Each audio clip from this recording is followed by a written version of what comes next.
Amma 7th anniversary Dhamaka offers. Shop 599, win 777 exclusive prizes. WhatsApp లో order చేయండి, gift పట్టండి.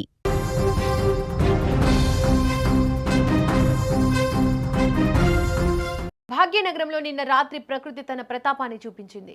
ఎండ వేడిమికి తాళలేక ఉక్కిరిబిక్కిరి అవుతున్న నగర ప్రజలకు వరుణుడు కాస్త ఉపశమనం కల్పించాడు అని అనుకునే లోపే అది కాస్త వరుణ బీభత్సంగా మారిపోయింది.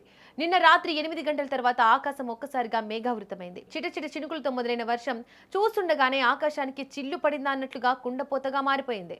హైదరాబాద్లోని బోరబండ, జూబ్లీహిల్స్, బంజారాహిల్స్, బాచుపల్లి, కుక్కట్పల్లి, నిజాంపేట్, మాదాపూర్, అత్తాపూర్, కార్వాన్, మణికొండ, టోలిచౌకి, హైటెక్ సిటీ, రాజేంద్రనగర్ వంటి ప్రాంతాల్లో వర్షం తన విశ్వరూపాన్ని ప్రదర్శించింది.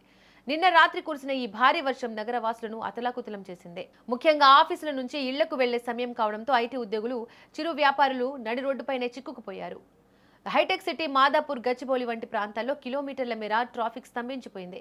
ఆఫీస్ పని ముగించుకుని త్వరగా ఇంటికి చేరుకోవాలని భావించిన వారికి వరుణుడు పెద్ద అడ్డంకిగా మారాడు. రోడ్లన్నీ చెరువులను తలపించడంతో వాహనాలు ముందుకు కదలలేక గంటల తరబడి జనం ట్రాఫిక్లో ఇరుక్కుపోయారు. నిన్న రాత్రి కురిసిన ఈ వాన కేవలం వర్షం మాత్రమే కాదు, ఈదురుగాలుల ధాటికి పలుచోట్ల గంటల తరబడి కరెంటు కోత విధించారు. చీకట్లో చిక్కుకున్న ప్రజలు తీవ్ర ఇబ్బందులు పడ్డారు. ముఖ్యంగా లోతట్టు ప్రాంతాలైన కార్వాన్, టోలిచౌక్లీ వంటి ఏరియాల్లో ఇళ్లలోకి నీరు చేరి ప్రజలు నానా అవస్థలు పడ్డారు. నిజానికి గత కొద్ది రోజులుగా హైదరాబాద్లో ఎండలు మండిపోతున్నాయి.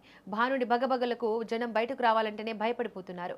అటువంటి సమయంలో వచ్చిన ఈ వర్షం వాతావరణాన్ని చల్లబరిచిన మాట నిజమే, కానీ సృష్టించిన అల్లకల్లోల మాత్రం నగరవాసులను ఇబ్బంది పెట్టింది.